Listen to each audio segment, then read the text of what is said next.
Hi friends, ಎಲ್ಲರೂ ಹೇಗಿದ್ದೀರಾ? ಎಲ್ಲರೂ ಚೆನ್ನಾಗಿದ್ದೀರಾ ಅಂತ ಅಂದ್ಕೊಂಡಿದ್ದೀನಿ. ಇವತ್ತು ನಾನು ಬೆಳಗ್ಗೆಯಿಂದನೇ ವ್ಲಾಗ್ನ ಶುರು ಮಾಡ್ತಾ ಇದ್ದೀನಿ. ಇವತ್ತು ನಾನು ಬೆಳಗ್ಗೆ ತಿಂಡಿಗೆ ಚಪಾತಿ ಹಾಗೂ ಗೋರಿಕಾಯಿ ಪಲ್ಯನ ಮಾಡ್ತಾ ಇದ್ದೀನಿ. ಗೋರಿಕಾಯಿ ಪಲ್ಯ ಮತ್ತು ಚಪಾತಿನೇ ಹೇಗೆ ಮಾಡೋದು ಅಂತ ತೋರಿಸ್ತೀನಿ, ಬನ್ನಿ ನೋಡೋಣ. ಫ್ರೆಂಡ್ಸ್, ನಾನು ಇವತ್ತು ಗೋರಿಕಾಯಿ ಪಲ್ಯ ಮಾಡ್ತಾಯಿದ್ದೀನಿ. ಬೆಳಿಗ್ಗೆನೇ ನಾನು ವಿಡಿಯೋನ ಮಾಡ್ತಾಯಿದ್ದೀನಿ. ಇವತ್ತು ನಾನು ಗೋರಿಕಾಯಿ ಪಲ್ಯ ಮತ್ತು ಚಪಾತಿನ ಮಾಡ್ತಾಯಿದ್ದೀನಿ. ಗೋರಿಕಾಯಿ ಪಲ್ಯಕ್ಕೆ ಬೇಕಾಗುವ ಸಾಮಗ್ರಿಗಳಿದು.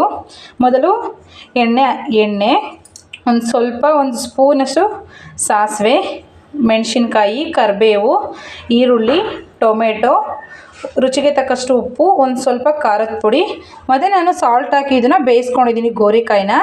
ಗೋರಿಕಾಯಿ ಸ್ವಲ್ಪ ಬೇಕು ಮತ್ತು ಅದರಲ್ಲಿ ಸ್ವಲ್ಪ ಆ ಗೋರಿಕಾಯಿ ಬೇಯಿಸ್ಕೊಂಡಿರುವಂತಹ ನೀರನ್ನು ಕೂಡ ನಾನು ತೊಗೊಂಡಿದ್ದೀನಿ. ಇವಾಗ ಮೊದಲು ಹೇಗೆ ಮಾಡುವುದನ್ನು ನೋಡೋಣ ಬನ್ನಿ ಫ್ರೆಂಡ್ಸ್. ಬಾಣಲಿ ಸ್ವಲ್ಪ ಕಾದ ನಂತರ ಸ್ವಲ್ಪ ಎಣ್ಣೆನ ಹಾಕಬೇಕು. ಫ್ರೆಂಡ್ಸ್, ಒಂದು ಸ್ಪೂನಷ್ಟು ಎಣ್ಣೆ ಹಾಕಿದ್ದೀನಿ. ಜಾಸ್ತಿ ಎಣ್ಣೆ ಯೂಸ್ ಮಾಡಬಾರ್ದು ಅಡುಗೆಗೆ. ಒಂದು ಸ್ಪೂನಷ್ಟು ಎಣ್ಣೆ ಹಾಕಿದ್ದೀನಿ. ನಂತರ ಸ್ವಲ್ಪ ಸಾಸಿವೆ ಹಾಕ್ತಾಯಿದ್ದೀನಿ. ಒಂದು ಸ್ವಲ್ಪ ಕರಿಬೇವು, ಸ್ವಲ್ಪ ಹಸಿರು ಮೆಣಸಿನ್ಕಾಯಿ, ಒಂದು 3 ಕಟ್ ಮಾಡ್ಕೊಂಡಿದ್ದೀನಿ. ಫ್ರೆಂಡ್ಸ್, ಇವಾಗ ಚೆನ್ನಾಗಿ ಫ್ರೈ ಆಗಿದೆ. ಒಂದು ಈರುಳ್ಳಿನ ಕಟ್ ಮಾಡ್ಕೊಂಡು ಹಾಕ್ತಾಯಿದ್ದೀನಿ. ಸಣ್ಣದಾಗಿ ಹಚ್ಚಿಟ್ಕೊಂಡಿದ್ದೀನಿ. ಫ್ರೆಂಡ್ಸ್, ಇವಾಗ ಸ್ವಲ್ಪ ಟೊಮೊಟೊ ಹಾಕ್ತಾಯಿದ್ದೀನಿ. ಒಂದು ಚಿಕ್ಕ ಟೊಮೊಟೊ ಕಟ್ ಮಾಡ್ಕೊಂಡಿದ್ದೀನಿ. ದೊಡ್ಡದಾದರೆ ಅರ್ಧ ಸಾಕು. ಫ್ರೆಂಡ್ಸ್, ಇವಾಗ ಬೇಯಿಸಿರುವಂತಹ ಗೋರಿಕಾಯಿನ ಹಾಕ್ಕೊತಾಯಿದ್ದೀನಿ. ಈ ಗೋರಿಕಾಯಿ ಪಲ್ಯ ಆರೋಗ್ಯಕ್ಕೂ ತುಂಬ ಒಳ್ಳೆಯದು ಮತ್ತು ದೋಸೆಗೆ, ರೊಟ್ಟಿಗೆ, ಅಕ್ಕಿ ರೊಟ್ಟಿಗೆಲ್ಲ ತಿನ್ಬೋದು ಇದನ್ನು. ಚಪಾತಿಗೆ ನಾನಿವತ್ತು ಇದ್ರ ಜೊತೆಗೆ ಚಪಾತಿ ಮಾಡ್ಕೊತಿದ್ದೀನಿ. ಫ್ರೆಂಡ್ಸ್, ನಾನಿವಾಗ ಒಂದು ಚಿಕ್ಕ ಸ್ಪೂನಲ್ಲಿ ಮನೇಲೇ ಮಾಡಿರುವಂಥ ಖಾರದ ಪುಡಿನ ಹಾಕ್ಕೊತಾ ಇದ್ದೀನಿ. ಫ್ರೆಂಡ್ಸ್, ಇವಾಗ ರುಚಿಗೆ ತಕ್ಕಷ್ಟು ಉಪ್ಪು ಹಾಕೋತಾ ಇದ್ದೀನಿ.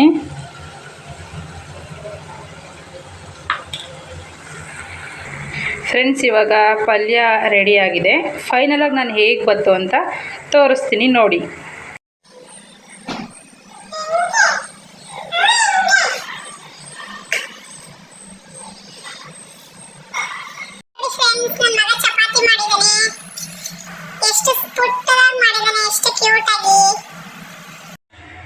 ಫ್ರೆಂಡ್ಸ್, ನೋಡಿ ಚಪಾತಿ ಮತ್ತು ಗೋರಿಕಾಯಿ ಪಲ್ಯ ಹೇಗೆ ಬಂದಿದೆ ಅಂತ. ಫೈನಲ್ ಆಗಿ ಈ ಥರ ಬಂದಿದೆ.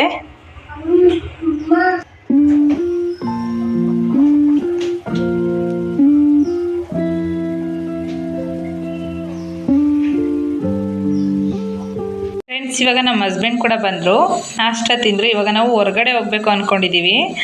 ನಾವು ಎಲ್ಲಿಗೆ ಹೋಗ್ತೀವಿ ಅಂತ ನೀವು ಲಾಸ್ಟ್ವರೆಗೂ ಈ ವಿಡಿಯೋನ ಸ್ಕಿಪ್ ಮಾಡ್ದಿರಾ ನೋಡಿ. ಫ್ರೆಂಡ್ಸ್, ನಾವು ವಿಶಾಲ್ ಮಾಲ್ಗೆ ಹೋಗಿದ್ವಿ. ಸ್ವಲ್ಪ ಕಿಚನ್ ಐಟಮ್ಸ್ ಬೇಕಾಗಿತ್ತು, ಹಾಗಾಗಿ ತರಲಿಕ್ಕೆ ಹೋಗಿದ್ದೆ. ಈ ವಿಡಿಯೋ ನಿಮಗೆ ಇಷ್ಟ ಆಗಿದ್ರೆ ಲೈಕ್ ಮಾಡಿ, ಶೇರ್ ಮಾಡಿ, ಕಮೆಂಟ್ ಮಾಡಿ ಹಾಗೂ ಬೆಲ್ ಐಕನ್ನ ಕ್ಲಿಕ್ ಮಾಡಿ. ಪ್ಲೀಸ್ ನನಗೆ ಸಪೋರ್ಟ್ ಮಾಡಿ. ಇನ್ನೊಂದು ಹೊಸ ವಿಡಿಯೋದೊಂದಿಗೆ ಸಿಗೋಣ. ಬಾಯ್.